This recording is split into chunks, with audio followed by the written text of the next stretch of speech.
Hi, I'm Sergeant Jalot, and this is my why.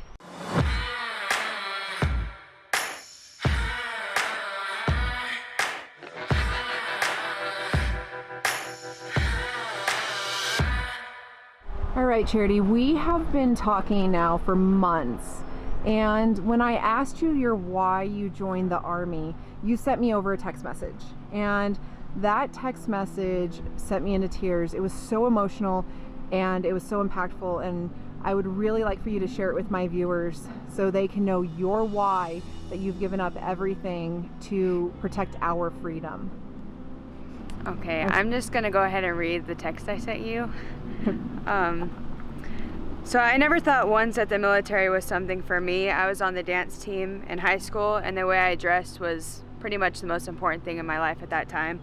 My mom owned a clothing store, so I worked a numerous amount of jobs throughout high school and my first semester of college.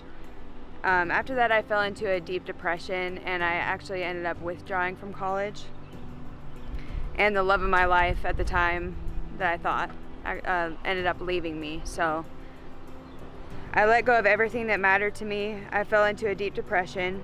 I moved to a different city thinking that a different town would create a different atmosphere, but it was still me. So I contemplated life. I contemplated my options, and in 2016, I remember calling the recruiter thinking, oh my God, what am I doing? There's no way that I can do this. And he said, I'll meet you next week for further guidance. So he met me at the library. And then from then on, I knew that there was a light at the end of my tunnel. After 6 months of trying to join, I was finally able to go to MEPS. And then I was there.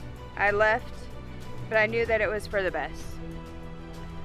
I went to Fort Leonard Wood for a basic in AIT and got my first duty station while in AIT to South Korea.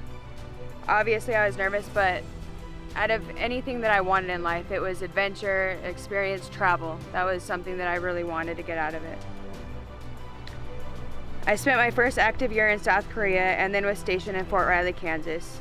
After 6 months of being in Kansas, my unit got orders to go back to South Korea, so there I was again. On the plane,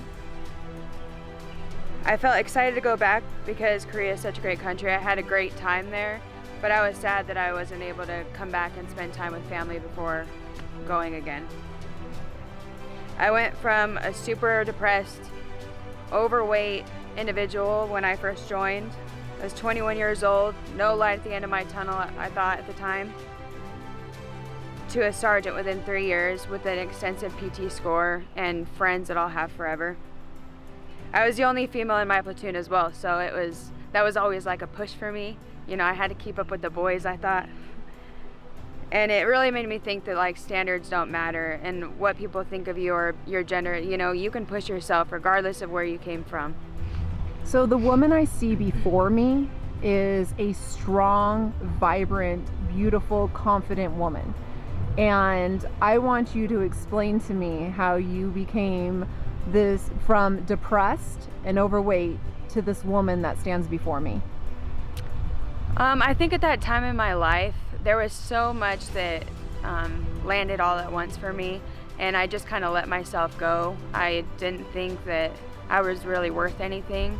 So, I mean, seeing as I was on the dance team in high school, after that I was like, I knew that wasn't who I was. I knew that I've always had goals and wanted to be, you know, athletic or fit or whatever. But that time in my life, I have no idea what happened. I just didn't care anymore about anything. And then once I joined, my first year in the military also was kind of, I was still like, you know, having my back and forth and everything. But after I moved to Fort Riley, Kansas, I wanted to get promoted, and being the only girl in my platoon, I was, you know, working out with the boys and everything. So I just knew that if I wanted to get promoted and I wanted to be respected, that I had to push myself. And I remember my second time in Korea, I just started, like, I was running every day, gym every day. I was studying to get promoted, everything. And I had friends that were there to help me. And I think that, like, that sisterhood and the brotherhood, you know, that the Army provides, I had help all the time. If I wanted a workout buddy, there they are. And I ended up, you know, being from overweight. Now I have no problem, you know, and my PT score is amazing, and it's just crazy how to see where you come from. Susan, you are the mother of Charity, and you just heard her why. How does that make you feel, and what memories does it bring back?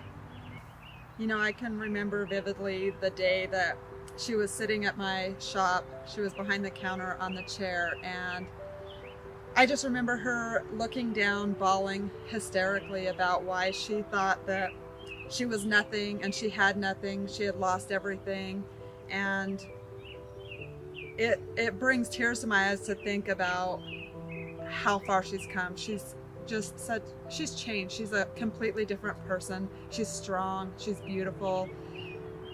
The Army, I was so against. I'm not gonna lie. I don't have any family that's been in any military whatsoever, and I was always so afraid of it. And when she told me that she was going to join, my heart sank. I tried and tried to talk her out of it. I called her father, tried to have him talk her out of it. I did not want that, and I am so thankful that she stuck to her guns and decided that that's what she wanted, because I love the Army now. I'm a huge supporter. I just love what they have done for her, and she's just an amazing new woman. She's so strong, so beautiful. I'm just so proud of her.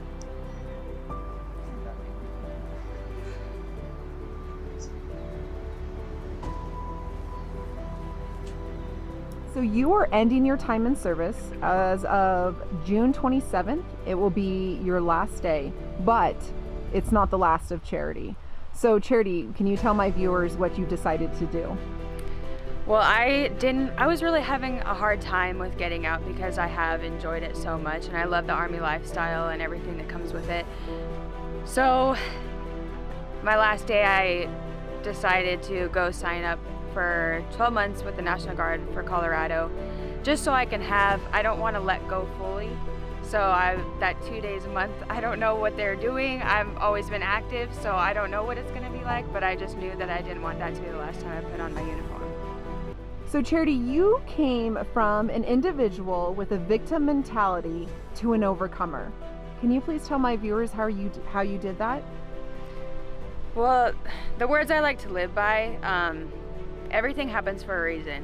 I think that in that time of my life, it was awful, but if I didn't go through that, I wouldn't have had the strength to join the military and change my life and appreciate what I am and what I've overcome. And if anyone tells you you can't do something, like I was told, prove them wrong, because you can. And also, don't let your past define you as a person, because I've struggled with that, looking back at who I was and just feeling shame, but look at who I've become,